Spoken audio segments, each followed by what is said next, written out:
જુઓ આજના લેક્ચરમાં આપણે આ જે ગુજકેટ છે 2017 એના 11મા એમસીક્યુથી શરૂ કરીશું. બરાબર છે. આ પાર્ટમાં આપણે 11મા એમસીક્યુથી શરૂ કરીએ છીએ. જોજો, અસતત યાદચ્છિક ચલ એક્સનું સંભાવના વિતરણ નીચે પ્રમાણે છે. આ સંભાવના વિતરણ આપ્યું છે, તમને ખ્યાલ જ છે. આ સી ધન છે એમ કીધું છે અને સી શોધવાનો છે. આમાં 4 ઓપ્શનની જરૂર હતી એટલે મેં લખેલા છે ઓપ્શન. આ રીતે 4 ઓપ્શન છે. હવે આપણને સૂત્ર ખ્યાલ છે કે જો આ યાદચ્છિક ચલ એક્સનું સંભાવના વિતરણ હોય તો એની આ બધી સંભાવનાનો સરવાળો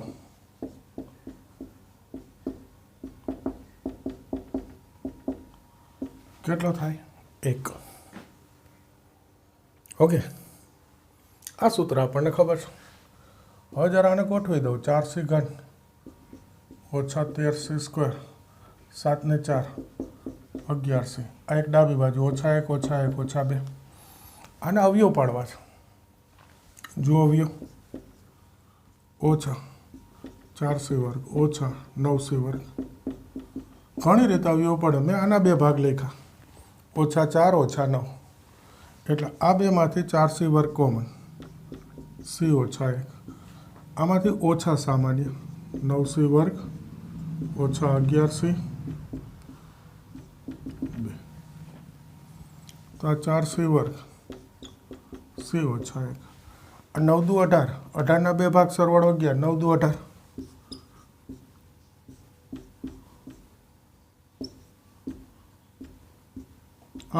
અવયવ તો મોટે પાડી શકાય ને. તો જુઓ જો આ c -1 કોમન લઈ લો.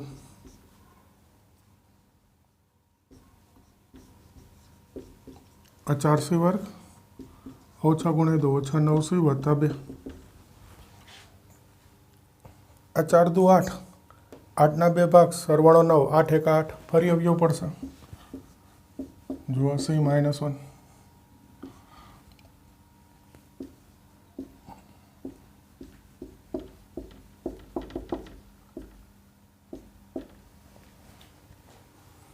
જુઓ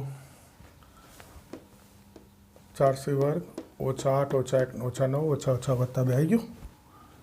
તો આના પરથી c1, આના પરથી c1 ભાગ્યા 4. આ 3 જવાબ છે, બધા ઓપ્શનમાં છે, જોઈ લ્યો. એનો અર્થ આમાંથી કોઈ એક જ જવાબ છે. આ તો નથી, એ કેન્સલ થઈ ગયો એ. પણ આ બી, સી અને ડી એ 3માંથી કોઈ એક જવાબ હોઈ શકે.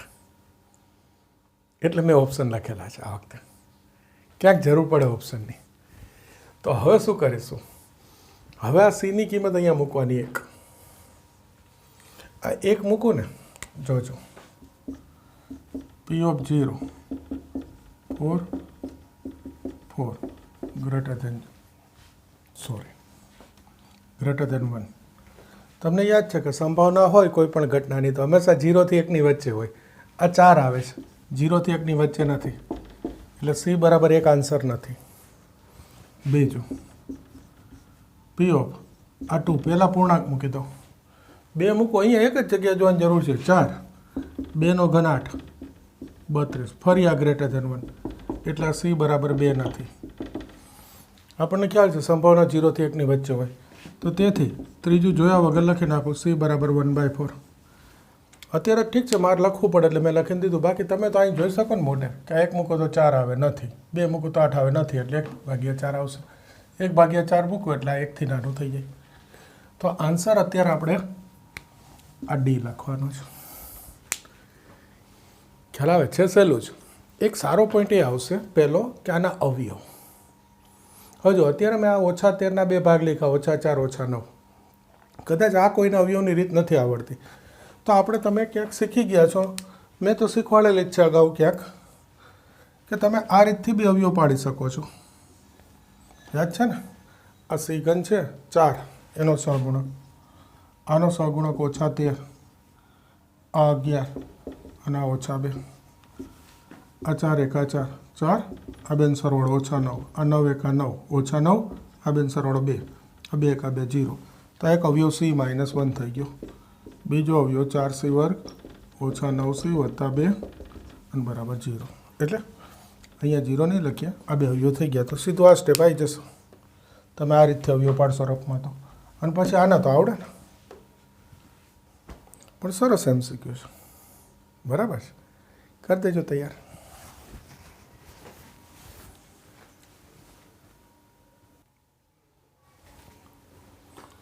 ઓકે, જોજો. દ્વિપદી વિતરણનું સૂત્ર આપ્યું છે px 6cx p⁻x q⁻6 - x. આ 6x જૂનો સંકેત છે સંચયનો. એના માટે 2p(2) = 3p(3) હોય તો p શોધવો છે. ઓકે, તો પહેલાં આપણે આ મૂકી દઈએ.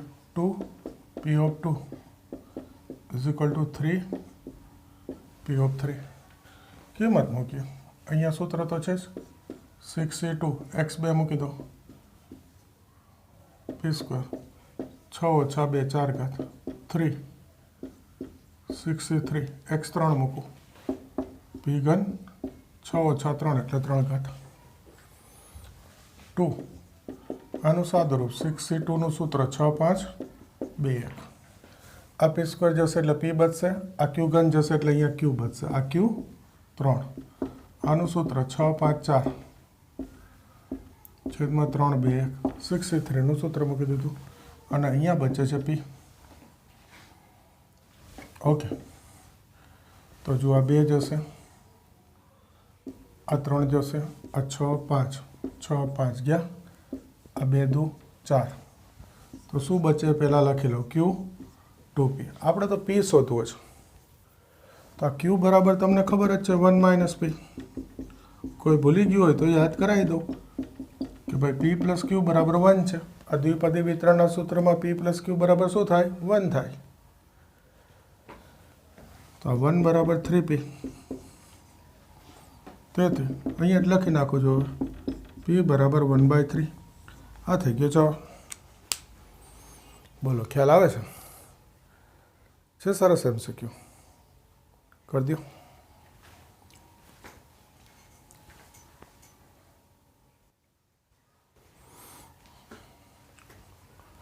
ઓકે, જોજો આગળ. આ પણ સંભાવનાનો જ છે. યાદચ્છિક ચલ x નો મધ્યક અને પ્રમાણિત વિચલન અનુક્રમે 10 અને 5 છે. તો આ શોધવું છે. હજુ પહેલાં તો જે શોધવું છે લઈ લો e(x - 15 / 5 હોલ સ્ક્વેર). આનું સાદુરૂપ આપી દઈએ e(x²) 15 દુ 30x 15નો વર્ગ 225 છેદમાં 5નો વર્ગ 25. હવે અચળ 25 છે તો બહાર લખાય, ગુણધર્મનો ઉપયોગ કરું. જોજો, આ 25 અચળ 1/25 આગળ લખી નાખ્યા. આને લખાય e(x²). આ 30 અચળ, આ -30 અચળ, આને લખાય e(x). અને આ અચળ જ છે ખાલી, તો એ અચળ લખાય 225. આ ગુણધર્મનો ઉપયોગ કર્યો. હવે પ્રોબ્લેમ ક્યાં થશે? આમાં થશે. આ ex એટલે તો મધ્યક. જુઓ, રકમમાં મધ્યક આપ્યો છે ex. કેટલો આપ્યો છે? 10. અને પ્રમાણિત વિચલન એટલે √vx એ આપ્યું છે 5. તો વિચરણ vx કેટલું થશે? 25. ટૂંકમાં આ વસ્તુ આપેલી છે, આ નથી. તો તમે vxનું સૂત્ર યાદ કરો. vxનું વિચરણનું e(x²) - ex². તો એનું પક્ષાંતર કરું એટલે આ થશે vx પ્લસ e(x) નો અંકઉસ ખરું, બરાબર છે, સ્ક્વેર. આ એમનો, આ 225 એમનો. ઓકે, આ કયું સૂત્ર લીધું આપણે? સૂત્ર યાદ કરાવી દો. vx e(x²) - ex નો સ્ક્વેર. આ સૂત્રમાં આ ડાબી બાજુ લઈ લીધું એટલે e(x² નું સૂત્ર મૂકી દીધું. તો આ MCQ નો આ અગત્યનો પોઈન્ટ કે આ ગુણધર્મ તમને ખબર હોવી જોઈએ કે આ રીતે લખાય, અને પછી આ e(x² નું પક્ષાંતર કરીને અહીંયાથી મૂકવાનું છે આ સૂત્રમાંથી. હવે કિંમતો આપેલી છે, જોઈ લો. હવે તમે મૂકી શકશો. આ vx તો કાંઈ રહ્યું, 5નો વર્ગ છે 25 ई ऑफ एक्सનો સ્ક્વેર તો કે આ 10 આપ્યું છે મધ્યક, તો 10નો વર્ગ 100 ઓછા 30 ગુણ્યા 10 લખી નાખો ને સીધો 300, એક્સ 10 300 અને વત્તા 225. બસ પછી કંઈ નથી દાખલામાં. તો સાદરૂપ આપો એટલે જવાબ આવી ગયો. આ પોઈન્ટ અગત્યનો હતો. પહેલાં ગુણધર્મ ખબર હોવી જોઈએ ને પછી આ પોઈન્ટ ખબર પડવી જોઈએ, બાકી કંઈ નથી. 1/25 જોઈ લઈએ આ શું થાય છે. આ 250 350 ઓછા 350 તો 25 2 50 બે જવાબ આવી ગયો. બરાબર છે, બોલો ખ્યાલ આવે? તો સંભાવનાના સારા MCQ.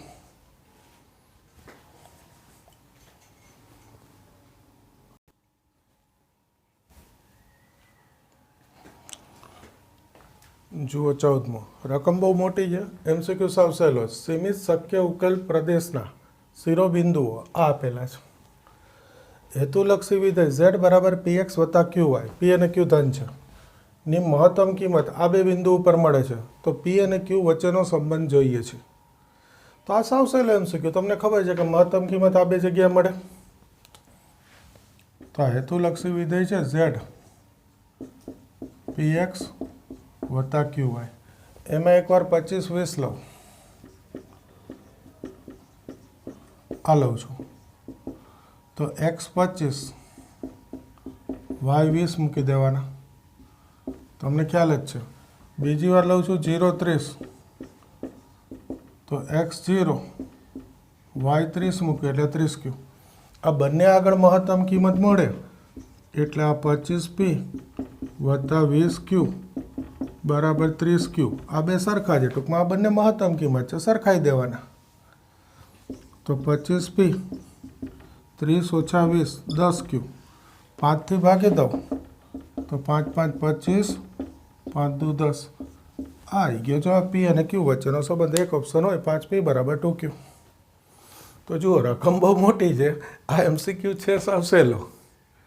બરાબર છે કે આ બે બિંદુએ મહત્તમ કિંમત મળે કે આ બે બિંદુએ ન્યૂનતમ કિંમત મળે. એનો અર્થ આ હેતુલક્ષી વિધેયમાં XYના સ્થાને આ કિંમતો મૂકું છું, એ જે જવાબ આવે છે સરખો છે, એટલે આ બે કિંમત મૂકીને સરખાઈ દેવાના. અને આવું આપણે આલેખમાં ભણી ગયા છીએ આગળ 12મા પ્રકરણમાં. ટૂંકમાં 12મા પ્રકરણનો MCQ છે.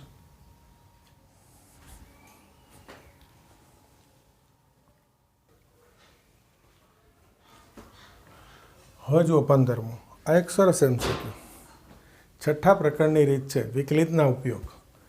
બે વક્રો AI x² BI y², જ્યાં I 1 to 2 કહી દીધું ઇઝ ઇક્વલ ટુ 1 માટે, એટલે એકવાર I1 મૂકવાનું અને બીજી વાર 2 એટલે થઈ ગયા બે વક્રો. જ્યાં A1 is not equal to A2, B1 is not equal to B2, કોઈ 0 નથી. આ લંબછેદી બની શકે જો ખાલી જગ્યા. ટૂંકમાં લંબછેદી હોય તો આ ચારમાંથી એક શરત મેળવવાની છે, A1 A2 B1 B2ની. તો લંબછેદી યાદ કરો. બે વક્રના છેદબિંદુ આગળ દોરેલા સ્પર્શકો પરસ્પર લંબ હોય તો એ બે વક્રો લંબછેદી કહેવાય. ટૂંકમાં છેદબિંદુ પહેલાં બે વક્રના શોધવા પડે, પછી એ છેદબિંદુ આગળ સ્પર્શકના ઢાળ શોધવા પડે, અને જો એ ઢાળનો ગુણાકાર -1 આવે તો સ્પર્શક લંબ થાય અને વક્રો લંબછેદી થાય. લંબછેદી સાબિત કરવાની રીત. આમાં ઉલટું લંબછેદી છે એમ કીધું છે, તો આ છેદબિંદુ આગળના સ્પર્શકોના ઢાળનો ગુણાકાર કેટલો થવાનો? -1. ઓકે, તો પહેલાં તો છેદબિંદુ શોધવા પડશે. તો જુઓ પહેલાં વક્રો લઈશું. હવે આઈની કિંમત 1 મૂકી દઉં તો આ પહેલો વક્ર, અને આઈની કિંમત 2 મૂકી દઉં તો આ બીજો વક્ર થઈ ગયો. તેથી આ બેનું છેદબિંદુ શોધવું એટલે આ બે સમીકરણ ઉકેલવાના. તો આ 1 છે સરખાઈ દઉં.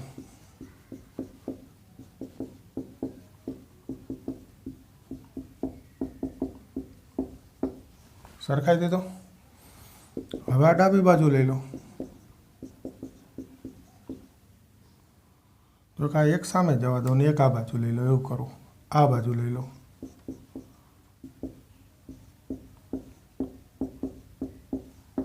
બસ આ x² કોમન. આપણે x ડાબી બાજુનું y જમણી બાજુ રાખ્યો, કારણ કે આમાં કંઈ એક્ઝેક્ટ છેદબિંદુ તો મળવાનું નથી. આ y² કોમન. તો આ x square upon y square સ્વરૂપ મળી ગયું. જુઓ જોઈએ B2 minus B1 A1 minus A2 અને નંબર 1 આપીને રાખી દઈએ. જો આમાં કંઈ એક્ઝેક્ટ છેદબિંદુ ના મળે, એક સ્વરૂપ મળ્યું કે ભાઈ આ બે વન છે સરખાઈ દીધા બે વક્રોને, એક્સ સ્ક્વેર ડાબી બાજુ વાય સ્ક્વેર જમણી બાજુ, છેલ્લે x square upon y square ગોઠવી રાખ્યું. હવે આગળ જે જરૂર પડે એ પ્રમાણે આમાંથી કિંમત મૂકવાની. બરાબર છે. જોઈએ હવે શું થાય છે. તો આ છેદબિંદુ શોધી રાખ્યું. હવે ઢાળ શોધવા છે તો આ પહેલો વક્ર, આનું વિકલન કરીએ. એ તો ખબર જ છે તમને, 2a1x, આનું 2x. એ જ રીતે આનું વિકલન થશે 2y, પણ વાયનું ફરીથી dy બાય dx, 1નું 0. તો આ 2b1y dy બાય dx આ સામે જશે માઇનસ 2a1x. તો dy બાય dx 2 તો ગયા માઇનસ a1x b1y. આને ઢાળ m1 કહી દેવાય પહેલા વક્રના સ્પર્શકનો. એ જ રીતે બીજો વક્ર, હવે આ જ રીતથી સીધું લખી નાખું dy બાય dx. આ a1 છે એની બદલે a2 આવે, b1 છે એની બદલે b2 આવે. આ બીજા વક્રના સ્પર્શકનો ઢાળ થોડુંક ટૂંકાઈ દેવાય ને ભાઈ, એક ઓલરેડી લાંબો છે. આના પરથી સ્વરૂપ લખી નાખ્યું a1 b1 ના બદલે a2 b2 આ વક્ર હોય તો. ઓકે. હવે આ વક્રો લંબછેદી છે તો એનો અર્થ આ બે ઢાળનો ગુણાકાર -1 થાય, કારણ કે લંબછેદી એટલે છેદબિંદુ એ સ્પર્શકો પરસ્પર લંબ અને સ્પર્શકો લંબ એટલે રેખા લંબ, તો ઢાળનો ગુણાકાર -1. તો આ બે મૂકી દઉં તો આ માઇનસ માઇનસ પ્લસ થઈ ગયા. જુઓ a1 a2 x સ્ક્વેર, ગુણાકાર તો મોઢે લખાય ને, minus minus plus a1 a2 x square છેદમાં b1 b2 y સ્ક્વેર -1. આ આવી ગયું. જુઓ x square upon y square. એ ત્યાં મૂકી દઉં a1 a2 b2 minus b1 છેદમાં b1 b2 a1 minus a2. આ x square upon y square એક પરથી મૂકી દીધું અહીંયા, b2 minus b1 અપન a1 minus a2. હવે જુઓ આ સામે લઈ જાય a1 a2 b2 minus b1 બરાબર, સામે લઈ જાઓ એટલે minus b1 b2 a1 minus a2. તો જુઓ જોઈએ આ બે જવાબ તો નથી આવતા, a1 b2 અને આ a1 a2 બરાબર b1 b2, એ તો નહીં આવતા. બરાબર છે. ટૂંકમાં આ બેમાંથી એક જવાબ છે. આના સાદુરૂપમાં આ ના આવે અને આ બી ના આવે, તો ખબર પડી ગઈ. પણ થોડીક જગ્યાની જરૂર છે ભાઈ, એટલે હવે આ લખી લેજો જરાક તમે. પછી આ કાઢી નાખું છું, આ ભાગ પેલો રાખું છું ઢાળવાળો, આ છેદબિંદુની રીત નીકાળું છું. જોજો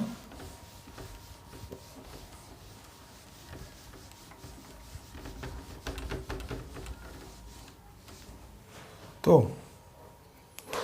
આને અંદર ગુણાવી દો a1 a2. એક કામ કરું તો ગુણાવા નહીં, ચારેયથી ભાગી દઉં a1 a2 b1 b2 થી. તો આ b2 minus b1, a1 a2 ઉડી ગયા એટલે છેદમાં શું આવે b1 b2 સામે. આને ભાગી દઉં તો b1 b2 ઉડી ગયા એટલે a1 minus a2 અપન a1 a2 આવશે. શેનાથી ભાગ્યા? a1 a2 b1 b2 બે બાજુ ભાગી દીધા, અથવા એમ સમજો કે આ બાજુ છેદમાં લીધા, આ સામે છેદમાં લઈ લીધા. હવે છૂટા પાડો તો સીધું લખી નાખો, આ b2 ગયા 1 અપન b1, b1 જશે 1 અપન b2. આ માઇનસ ગુણાવું a1 ગયા અને આ માઇનસ માઇનસ પ્લસ a2 જશે. આને ઉપર લખું તો b1 ની -1 ઘાત b2 ની -1 ઘાત. આને પહેલાં લખું પ્લસ ને a1 ની -1 ઘાત, સોરી આ માઇનસ. તો આ સ્વરૂપ ક્યાં છે? અહીંયા છે, આવી રહ્યું. તો આન્સર જે છે એ બી બતાવે છે. આ વખતે એટલે ઓપ્શન લખ્યા હતા કે છેલ્લું અહીંયા સુધી સાદુરૂપ આપીએ ને પછી આ ઓપ્શન પરથી ખબર પડશે કે ભાઈ આવા બે સ્વરૂપ તો ના આવે. કારણ કે આમાં તો ક્યારે આવે? a1b2 માઇનસ a2b1 બરાબર 0 એવું થાય નહીં, જોઈ લો. આ ક્યારે આવે તો કે a1a2 માઇનસ b1b2 બરાબર 0, એ પોસિબલ નથી આમાંથી. એટલે ખબર પડી કે આ બેમાંથી એક સ્વરૂપ જોઈ છે, તો પછી અહીંયાથી શું કરવું પડે, b1b2 આ બાજુ છેદમાં, a1a2 પહેલી બાજુ છેદમાં. એ તમને વધારે સમજાશે ઓલું 4 વડે ભાગવા કરતાં. તો આ જવાબ આવી ગયો. તો જુઓ, આ એક બહુ સરસ MCQ થઈ ગયો. છઠ્ઠા પ્રકરણના એક શબ્દ લંબછેદીના ઉપયોગથી ખાસ તૈયાર કરવો પડે.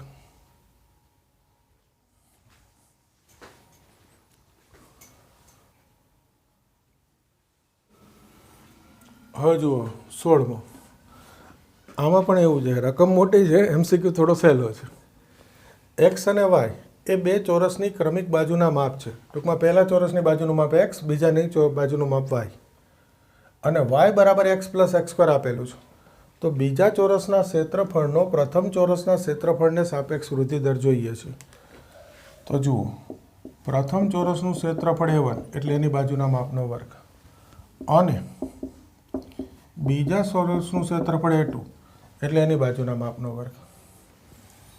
આનું વિકલન હું એક્સ પ્રત્યે કરી દઉં તો આ 2x, આ તો આવડે. આ વાય છે એની કિંમત આ મૂકી દઉં,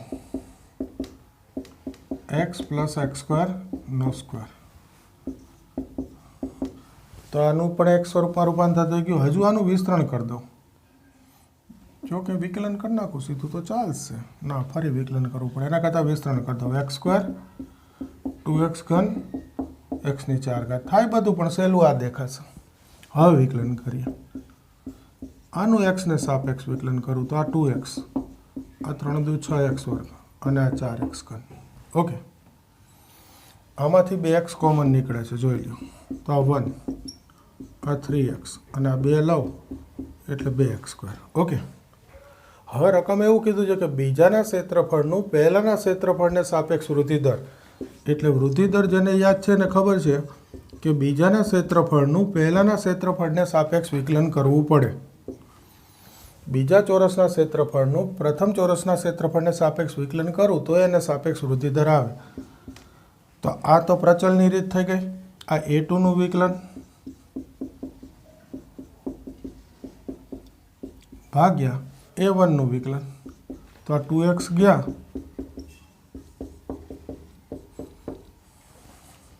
આ પ્રમાણમાં સહેલો MCQ છે. બરાબર છે. આમાં સારો પોઈન્ટ તો છે જ કે આ વાય બરાબર એક્સ મૂકી પછી વિકલન કરો, અને છેલ્લે પ્રચલની રીતે આ બેનો ભાગાકાર, એટલે બીજાનું પહેલાને સાપેક્ષ વૃદ્ધિ દર આવી ગયો. બરાબર છે. ચાલો સરસ તૈયાર કરજો.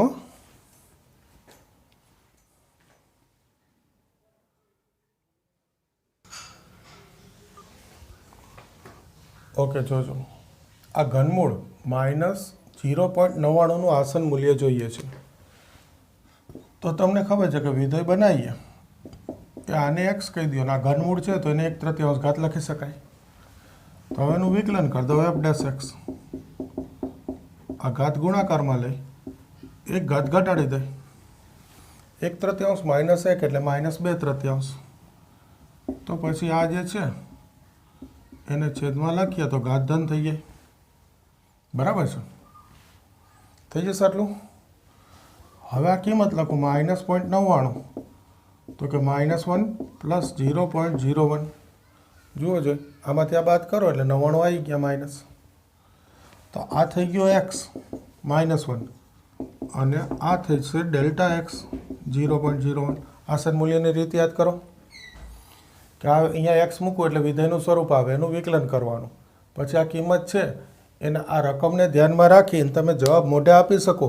નજીકની પૂર્ણાંક સંખ્યા એવું બોલાય, પણ એનો અર્થ એવો કે આ રકમને ધ્યાનમાં રાખીને તમને મોઢે જવાબ આવડે એવી સંખ્યામાં રૂપાંતર કરવાનું હતું. ઘનમૂળ કોનું આવડે?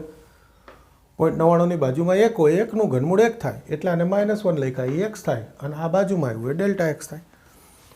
હવે સૂત્ર કે ભાઈ આનું આસન મૂલ્ય તો ઇઝ નિયરલી ઇક્વલ ટુ, સૂત્ર યાદ કરો, fx, x એટલે -1 છે, plus Δx into f'(x), x એટલે -1 છે. હવે ઇક્વલ લખું તો ચાલે, f ઓફ -1 એટલે આવી રહ્યું fx, -1 નું ઘનમૂળ ત્યાં x મૂકી દેવાનું. આ 0.01 અહીંયા x મૂકી દો. હવે અહીંયા ડાયરેક્ટ મૂકી દઉં છું -3 ચલો ને લખીને બતાવું આ -1 આ 0.01 આ -1નું ઘનમૂળ -1 થયો પણ સ્ક્વેર કરવું એટલે +1 તો આ 3 થઈ ગયા તો હવે કેલ્સીથી આ ભાગાકાર કરવાનો રહ્યો 0.0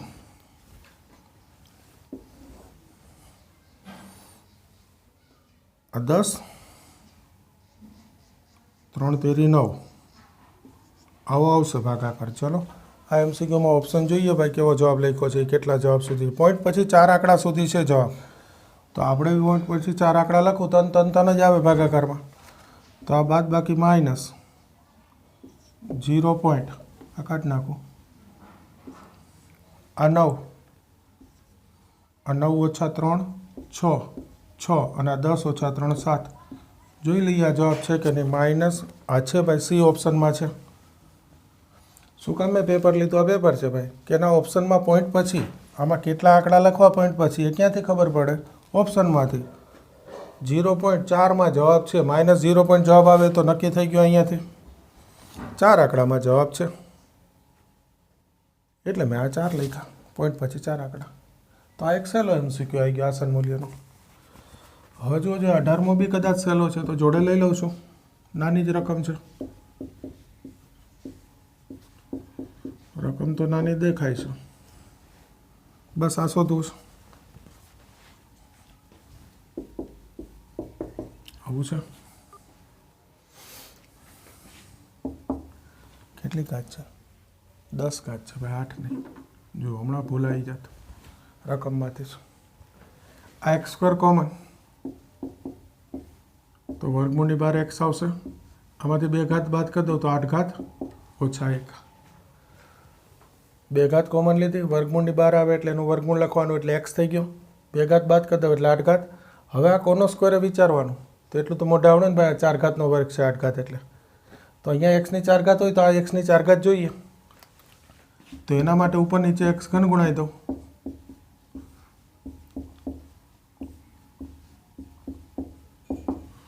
હવે જુઓ અત્યારે હું લખીને દઉં છું કે x ની 4 ઘાત બરાબર t આદેશ સંકલનનો દાખલો થાય 4x ઘન dx dt તો આ x ઘન dx dt ભાગ્યા 4 આ કિંમત અહીંયા મૂકી દઉં તો x ઘન dx એટલે dt ભાગ્યા 4 આ તો t અને આ થઈ ગયું t² -1 8 ઘાત છે ને 4 ઘાતનો વર્ગ બતાવવાનો છે તો 4 તો અચળ તો 1/x √x² -1 કોનું સૂત્ર છે યાદ કરો એ ખબર હોય તો જ આ રીતનો ખ્યાલ આવે કે બાર x આવ્યો એટલે આ બાજુમાં x² -1 હોય એટલે આ જોયું કે કોનો સ્ક્વેર 4 ઘાતનો તો કે અહીંયા 4 ઘાત જોઈ તો જ x સરખો થાય એટલે ઉપર નીચે x ઘન ગુણાયો એટલે હવે ખ્યાલ આવી ગયો કે આ sec ઇન્વર્સનું સૂત્ર છે 1/a sec ઇન્વર્સ x/a એની કિંમત તો 1 છે તો 1/4 sec ઇન્વર્સ x/a એ તો 1 છે ભાઈ એટલે 1/a એટલે 1 sec ઇન્વર્સ t/1 આ 4 તો છે જ અચળ પ્લસ c અને હવે t ની કિંમત મૂકી દો t એટલે x ની 4 ઘાત આ થઈ ગયો જવાબ કયા ઓપ્શનમાં છે આ જવાબ એ ઓપ્શનમાં જ છે પહેલો જ જવાબ આ છે બરાબર તો આ બે વચ્ચે થોડા નાના એમસીક્યુ આવ્યા એટલે થોડીક રાહત થાય પેપર એવરેજ થવું જોઈએ ને જોઈ લો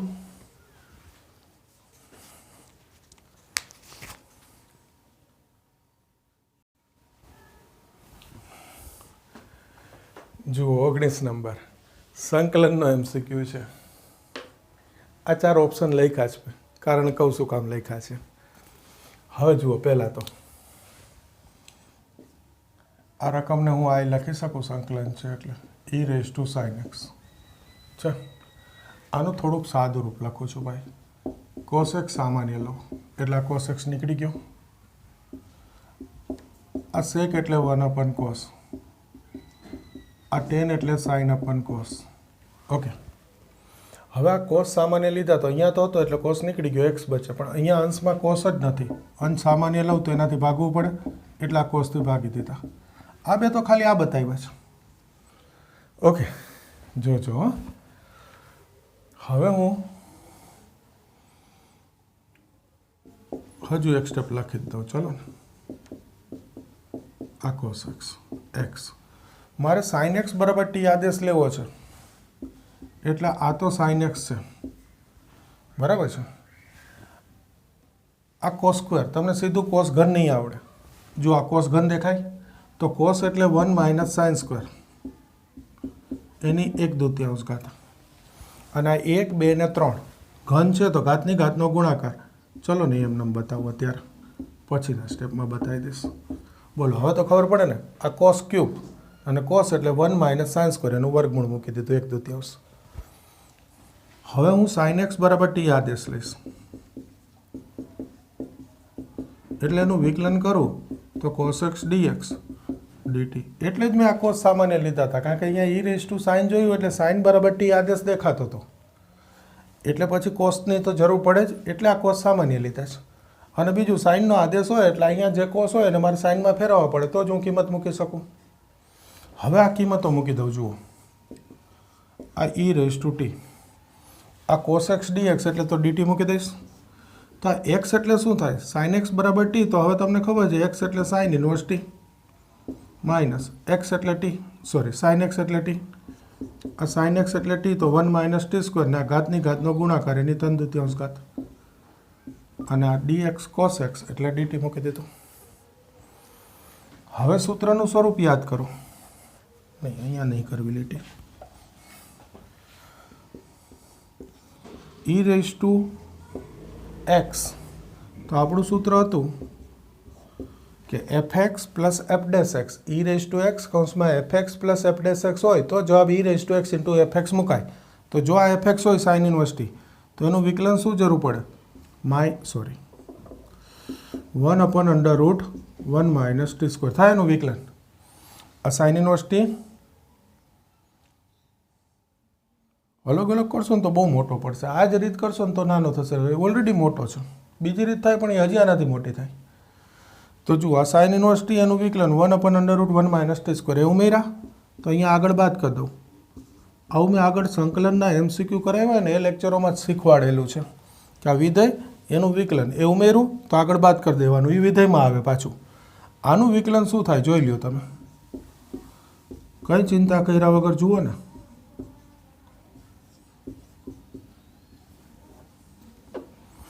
તો આ જે છે ને એનું વિકલન આવે, એટલે આ બે પદ થઈ ગયા એફ એક્સ અને આ બે પદ થઈ ગયા એના વિકલન એફ ડેશ એક્સ. તો આ f x plus f dash x into e raise to x, તો સંકલન થાય e raise to x into f x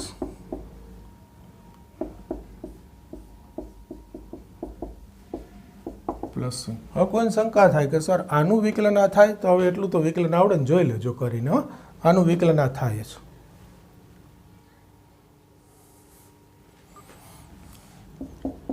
T એટલે sign x, sign inverse T એટલે એક્સ મૂકી દો, અને ટી એટલે સાઇન એક્સ.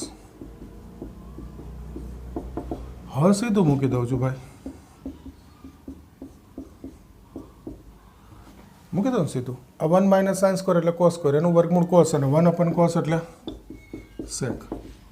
જો સી ઓપ્શનમાં છે જવાબ આવી ગયો. હવે આ સંકલનનો એક સારો MCQ છે, એટલે ઘણા બધા વિદ્યાર્થી મિત્રોને એવું થશે કે સર આટલા બધા વિચાર અમને પેપરમાં તાત્કાલિક ના આવે તો. આમ તો આવવા જ જોઈએ, પ્રેક્ટિસ આપણી એટલી હોવી જ જોઈએ, પણ છતાંય માની લ્યો કે કોઈ સ્ટુડન્ટ એવા છે કે જેને એટલું બધા વિચાર ના આવ્યા, તો આ સંકલન પ્રકરણમાં એક શોર્ટકટ થઈ શકે. સંકલન ના આવડતું હોય તો અને વિકલન આવડતું હોય તો ઓપ્શન ઉપરથી જવાબ આવે. કઈ રીતે પછી બતાવું, પહેલાં મેં મૂળ રીત બતાવી દીધી, બરાબર છે. આ જોઈ લ્યો, પછી હવે મારે ભૂસવું પડશે, પછી બીજી રીત બતાવું છું.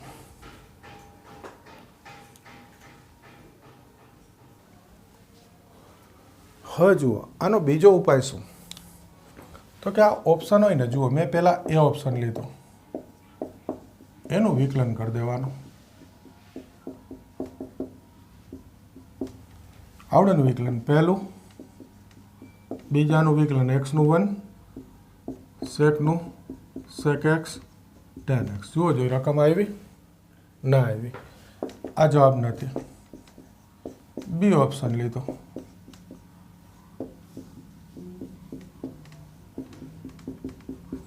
એનું વિકલન કરી દો. સોરી હો, આમાં રહી ગયું વત્તા.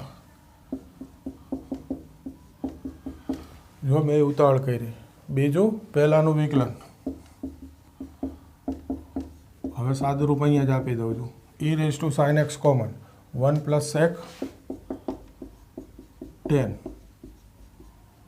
Plus x plus sec x. પેપરમાં તો અહીંથી તમને ખબર પડી ગઈ વિકલન લખ્યું એટલે કે આ કોમન લઉં ને તો 4 પદ થઈ જાય. અહીંયા 2 જ છે એટલે આ નથી. એ જ રીતે બીજાનું તો હવે અહીંયા જ લખો એટલે થોડી જગ્યા બચે. પહેલું બીજાનું સેકનું સેક એક્સ 10x એક્સનું 1 વત્તા બીજું પહેલાંનું. હવે આ મોઢે જોઈ લ્યો. e raise to sine x common. આ -1 પ્લસ સેક માઇનસ એક્સ એ ના આવ્યું. ના આવ્યું ને? તો આ ઓપ્શન બી કેન્સલ. હવે ત્રીજું c e raise to sine x x minus sec x. જોજો પહેલું બીજાનું 1 સેકનું સેક 10 વત્તા બીજું પહેલાનું.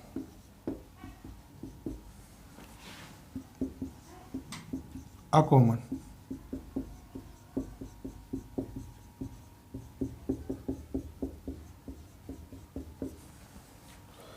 ઇંક પૂરી થવા આવી. હવે જુઓ આમાંથી આ સાદુરૂપ જોઈતું હોય તો આવી જશે. કેવી રીતે? તો કાને એક જ મિનિટ હો.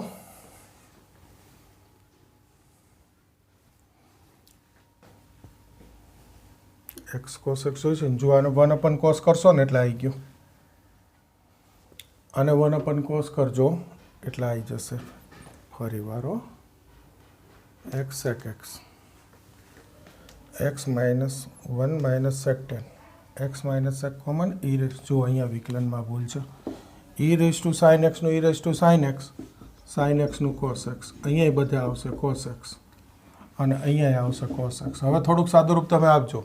મૂળ રીત સમજી ગયા ને? પહેલું બીજાનું વત્તા બીજું પહેલાંનું. ઈ રેઝ ટુ સાઇન પણ સાઇન છે, સાઇનનું ફરીથી કોસ. આ કોમન લેશો એટલે ગુણાઈ દો. આ કોસ અંદર ગુણશે. એક્સ કોસ એક્સ પ્લસ સેક કોસ એટલે 1. તો જુઓ 1 ને 1 2 3 પદ થયા નથી. એ જ રીતે અહીંયા આના વિકલનમાં કોસ આવે. ઈ સાઇન કોમન સેક 10 માઇનસ 1 આ 1 અને આ માઇનસ એક્સ કોસ એક્સ. તો સેક 10 માઇનસ એક્સ કોસ એક્સ આવે છે. આનાથી ઉલટો જવાબ આવે છે. એટલે જુઓ અહીંયાથી મને ખબર પડે કે આનાથી ઉલટી નિશાની આવે છે તો આ બેમાં ફેર જુઓ માઇનસ જ છે એટલે આમાં જવાબ આવે છે. જુઓ આ ગુણાઈ દો. X cos x minus sec 10 સેક કોસ એટલે 1. આ 1 1 ઉડી ગયું, આ થઈ ગયું. પણ ખરેખર શું હતું? મેં એક ભૂલ કઈ રીતે એ ન કરો તો બી ઓપ્શનમાં તમને ખબર છે કે આ કોમન લ્યો એટલે સેક 10 માઇનસ સેક આવે છે, એક્સ કોસ આવે છે. સેક 10 માઇનસ એક્સ કોસ. આની નિશાની ઊંધી આવે છે તો એ નિશાની અહીંયા ફરી ગઈ છે એટલે આ જવાબ નથી. તો આ છે એ બી ઓપ્શનથી ખબર પડી ગઈ. 2 જ વિકલન કરવા પડે પેપરમાં. આ ત્રીજું સી તમારે ના કરવું પડે. તો મારી દ્રષ્ટિએ જ્યારે સંકલનનો બહુ સારો MCQ હોય અને સીધું આપણાથી ન થતું હોય ત્યારે આ સહેલી રીત કે ઓપ્શન હોય ને એનું વિકલન કરીને રકમ લાવી દેવાની. કારણ સંકલન વિકલન એકબીજાની પ્રતિક્રિયા છે. અહીંયા સહેજ ભૂલ કરેલી છે પણ હવે જરા વ્યવસ્થિત જોઈ લેજો, ખ્યાલ આવી જશે. બરાબર છે? સુધારી તો દીધી હો, હવે જોઈ લેજો. તો આ સારામાં સારી રીત છે કારણ કે પેપરમાં હજી આ રકમ બેઠી પાછી થોડી બીજી વાર પૂછવાની છે. સાદુરૂપ તો તમારે જ આપવાનું છે. તો આજે આટલા રાખું છું. હવે આ 2017ના 20 નંબરથી આગળ પાછા નવા લેક્ચરમાં લઈશું. આજે આટલું કરી દો. સરસ, મળીએ નવા લેક્ચરમાં.